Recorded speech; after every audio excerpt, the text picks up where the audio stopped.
बिस्मिल्लाहिर्रहमानिर्रहीम। मैं हूं मोहम्मद नसरुल्लाह और आप देख रहे हैं यूट्यूब चैनल। आज हम बात करेंगे मोहतरम नवाज़ शरीफ साहब का जो बरतानिया में वीज़ा की एप्लीकेशन जो उनकी नॉट रिकमेंड हुई है, बरतानिया गवर्नमेंट ने रिजेक्ट कर दी है वीज़ा तौसीक़ की जो एप्लीकेशन, उसके बारे में बात करेंगे। मगर इससे पहले कि आप लोगों ने हमारा चैनल सब्सक्राइब नहीं किया तो चैनल को सब्सक्राइब कर लें और बेल आइकन को ऑन कर लें ताकि आपको आने वाली मज़ीद वीडियोज़ के नोटिफिकेशन भी मौसूल हो सकें।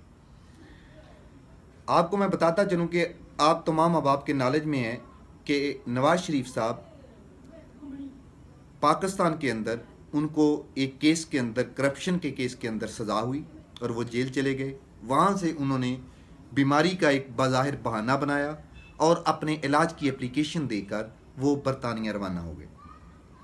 ये एक उसका थोड़ा सा बैकग्राउंड है। अब वो बीमार थे या नहीं थे या एक कॉन्स्पिरेंसी है, उन्होंने मतलब डॉक्टरों को ख़रीदा, उन्होंने लोगों को ख़रीदा, उन्होंने जाली रिपोर्ट्स बनाई, रिपोर्ट्स की टेम्परिंग की। ये एक बहुत पुराना इशू हो चुका है। इस बारे में हम बात पहले भी कर चुके हैं कि ये टोटल तौर पर फेलुअर था गवर्नमेंट का और इदारों का। अब वो बाहर जब चले गए सुप्रीम कोर्ट के, पाकिस्तान की कोर्ट्स के अंदर, उन्होंने, उनके गारंटर थे मोहतरम शहबाज शरीफ साहब, कि उनको वापस लाना शहबाज शरीफ साहब की अपना इलाज के बाद जिम्मेदारी है। अब होना ये चाहिए था, जैसे ही वो बाहर गए उन्होंने ये भी वादा कोर्ट के थ्रू किया था कि वो अपनी जो ट्रीटमेंट है इनकी अपडेट्स साथ साथ पाकिस्तानी इदारों को और पाकिस्तानी कोर्ट को देते रहेंगे और पाकिस्तानी गवर्नमेंट को भी देंगे, ताकि ये गवर्नमेंट पब्लिक कर सके कि नवाज शरीफ साहब का इलाज इस स्टेज पे पहुंचा है।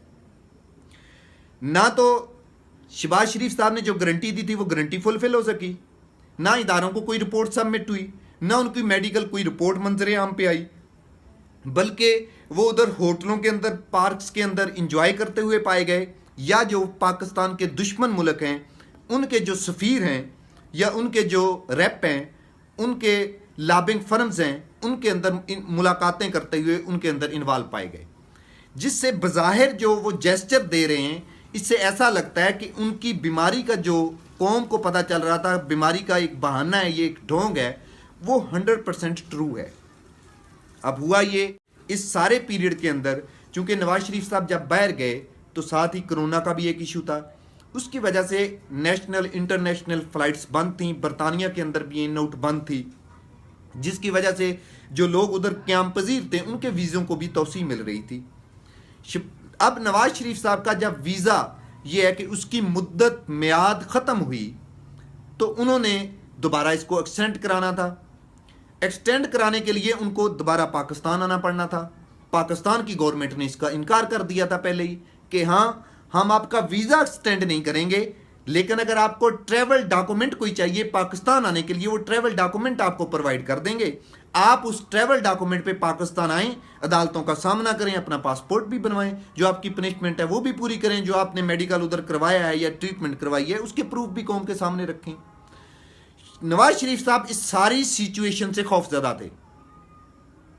अगरचे नून लीग की जो क़यादत है वो चाहती थी कि नवाज शरीफ साहब वापस आएं और जिस सिचुएशन के अंदर नून लीग पूरी जमात और उनकी क़यादत मुब्तला है जो इस इम्तिहान के अंदर, वो इम्तिहान से वो भी गुजरें। और ये उन्हीं के किरदार की वजह से, उन्हीं की ज़बान की वजह से, उन्हीं के बयानों की वजह से, उन्हीं की पॉलिसी की वजह से मुब्तला है।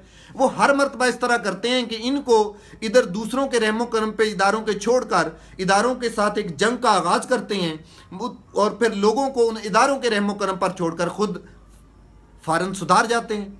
इस मरतबा भी ऐसा ही हुआ, मगर वो नहीं आए अपनी बीमारी का बहाना बनाकर। अब उनकी एप्लीकेशन जो उन्होंने अपने वीज़े की तौसीह के ऊपर दी थी वो रिजेक्ट हो चुकी है। उन्होंने इस पर नज़रसानी की अपील भी दायर की है, मगर इसमें एक क्रिटिकल सिचुएशन जो मैं आपको बताना चाहता हूं कि पाकिस्तान गवर्नमेंट को चाहिए कि उनको फिल फॉर पाकिस्तान लाने का इंतज़ाम किया जाए। ऐसी सिचुएशन के अंदर उनको वहां पे ना छोड़ा जाए। इसकी एक रीज़न है, वो रीज़न ये है कि वज़ीर आज़म नवाज शरीफ साहब 3 मरतबा पाकिस्तान के मुंतखब वज़ीर आज़म रह चुके हैं, मगर पिछले दिनों आपने देखा कि उन्होंने एक स्टूपिड जो अफगानिस्तान से तल्लक रखता है, जिसने पाकिस्तान के खिलाफ अर्जा सराई की और पाकिस्तान के इदारों ने उसका बाइकाट किया, पाकिस्तान के लोगों ने उसका बाइकाट किया, मगर मोहतरम नवाज शरीफ साहब ने उससे, ऐसा लगता है, ऐसा ना हो कि कहीं नवाज शरीफ साहब अगर बरतानिया उनको वहां से डिपोर्ट करता है किसी तरीके से, उससे पहले नवाज शरीफ साहब किसी ऐसे मुल्क को पनाह की दरख्वास्त दे दें जिस मुल्क में जाने से पाकिस्तान की आलमी दुनिया में बदनामी हो। वो मैं मेरी मिसाल समझ जाएं आपको कि अगर वो अफगानिस्तान के उस शख्स से मिल सकते हैं जिसने पाकिस्तान को एक गाली दी है, आप समझ लें एक हर्जा सराई की है पाकिस्तान के खिलाफ, तो वो इंडिया के में पनाह की दरख्वास्त क्यों नहीं दे सकते? वहाँ तो उनके दोस्त की गवर्नमेंट है, वहाँ पे चले जाएंगे। और इस तरह के और बहुत से कंट्रीज़ हैं। मगर अगर वो इंडिया में चले जाते हैं तो सोचें कि इंटरनेशनल लेवल पे पाकिस्तान की कितनी बड़ी बदनामी होगी। और नवाज शरीफ साहब से ये कोई स्टेप बैद भी नहीं है, वो ऐसा करने से मतलब कि कोई उन्हें चीज़ माने नहीं है कि वो ऐसा कर जाएं। तो इससे पहले कि पाकिस्तान गवर्नमेंट ये एक्शन ले, वज़ीर आज़म इमरान खान साहब बरतानवी वज़ीर आज़म से मुलाकात करें या टेलीफोन पे बात करें और उनको फिल फॉर पाकिस्तान पहुंचाने का बंदोबस्त किया जाए, ताकि जो हमारे घर का जो काम है, आप उसे कह लें कि घर की जो करप्शन है, उसको वापस अपने घर में लाके उसका इलाज किया जाए, ना कि वो करप्शन दुनिया के बाकी ममालिक के अंदर फैलती रहे जहां पे पाकिस्तान की बदनामी हो और जहां पे पाकिस्तान की जागसाई और रसवाई हो। बहुत शुक्रिया।